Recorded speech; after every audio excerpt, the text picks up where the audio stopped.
Tuhan, apa kabarnya hari ini? Jumpa lagi dalam program Sapa Jemaat. Hari ini saya ingin menyaksikan kasih Tuhan dalam kehidupan saya dan keluarga. Tanggal 20 Februari sekitar pukul 1 malam, saya dibangunkan oleh suami saya, padahal baru 30 menit sebelumnya saya baru tertidur. Ternyata waktu itu hujan turun dengan lebat dan suami saya mengajak saya berjaga-jaga karena pada waktu itu air sudah naik tinggi di halaman rumah dan sudah mencapai setengah ban mobil. Karena pengalaman tahun sebelumnya sudah pernah banjir, maka suami saya agak takut air itu masuk rumah karena sebelumnya air sudah sempat meluap di kamar mandi kami. Akhirnya kami bekerja sama untuk menaikkan barang-barang ke tempat yang lebih tinggi. Dalam itu adik saya juga ikut bangun, kemudian anak saya terbangun, dan suami saya memindahkan mobil ke tempat yang lebih tinggi, juga motor. Tidak lama kemudian ternyata benar air masuk ke dalam rumah, dan dengan sangat cepat air mencapai satu betis orang dewasa dan banjir masuk ke dalam rumah kami. Kemudian kami semua beristirahat di tempat yang agak tinggi.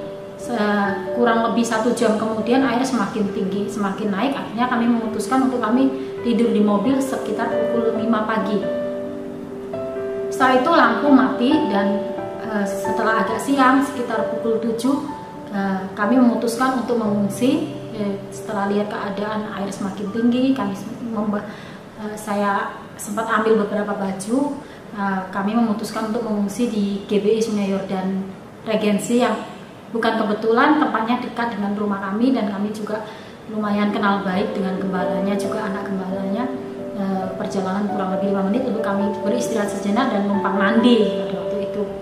Ternyata nyampe di sana, di situ juga terdampak banjir, jadi listriknya mati. Dan saat kami sampai di sana, pada waktu itu mereka sedang menyalakan genset dan posisinya itu di dalam rumah.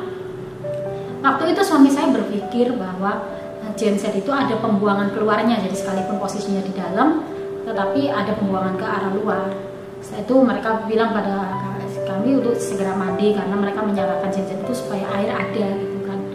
Kemudian setelah mandi, saya dan adik saya pergi untuk beli sarapan, karena kami semua yang lain sudah sarapan mie instan, tapi adik saya nggak makan mie instan, jadi saya sama adik saya pergi, sementara suami saya mandi dan anak saya serta ibu saya ada di dalam gereja itu.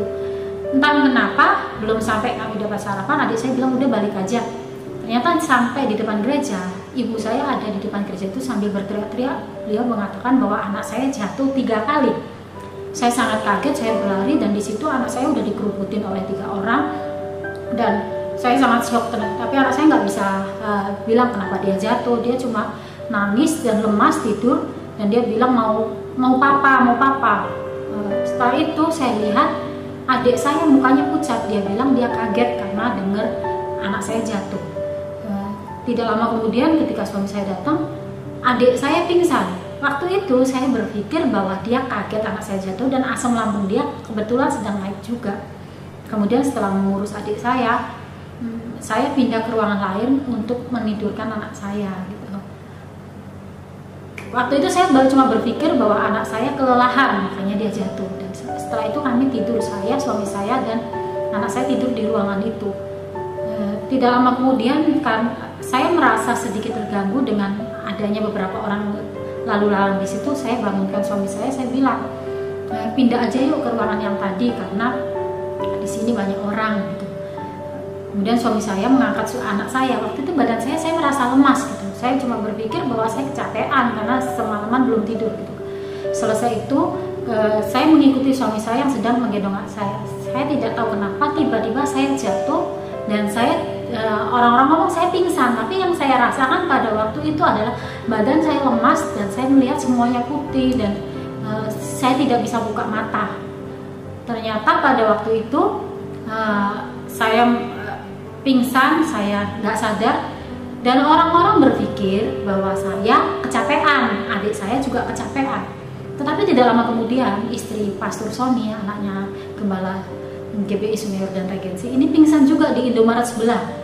Dari situlah suami saya sadar bahwa kami semua keracunan genset karena suami saya juga merasakan kepalanya pusing, dia juga merasakan mual. Akhirnya dia teriak-teriak, matikan, matikan. Saya dibawa keluar, tapi posisinya saya tidak tahu apa yang terjadi. Bangun-bangun saya sudah di mobil dan seluruh badan saya basah oleh muntahan. Tapi dalam pingsan saya itu saya merasa, saya melihat semuanya putih dan saya sempat merasa bahwa ini sudah akhir kehidupan saya. Saya sudah harus menghadap kepada Tuhan.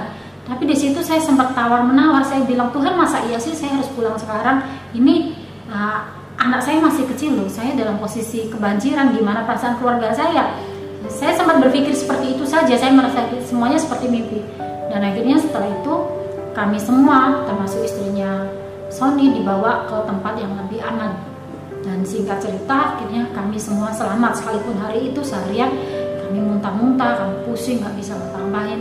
Dan benar-benar suatu pengalaman bahwa kami ditolong oleh Tuhan. Dari kejadian ini, saya melihat bahwa penyertaan Tuhan sangat luar biasa dengan saya dan keluarga saya. Pada waktu itu ketika rumah kebanjiran, pas kebetulan suami saya baru pulang dari Jawa dan posisinya dia sedang standby. Seandainya hari itu tanggal itu adalah tanggal di mana suami saya masih di Jawa, mungkin kami semua nggak tahu apa yang harus dikerjakan untuk kami ngungsi atau apa gitu. Kemudian ada sebuah tangga yang hari sebelumnya itu saya sesalin kenapa ada di teras. Tangga itu adalah tangga yang kami pinjam dari teman untuk membetulkan genteng. Ternyata pada saat terjadi banjir, tangga itu berguna untuk suami saya menaruh tempat tidur kami di atasnya. Jadi tempat tidur kami nggak sempat basah. Sementara ada beberapa tetangga yang sampai sekarang membereskan rumahnya dan mereka membuang kasurnya.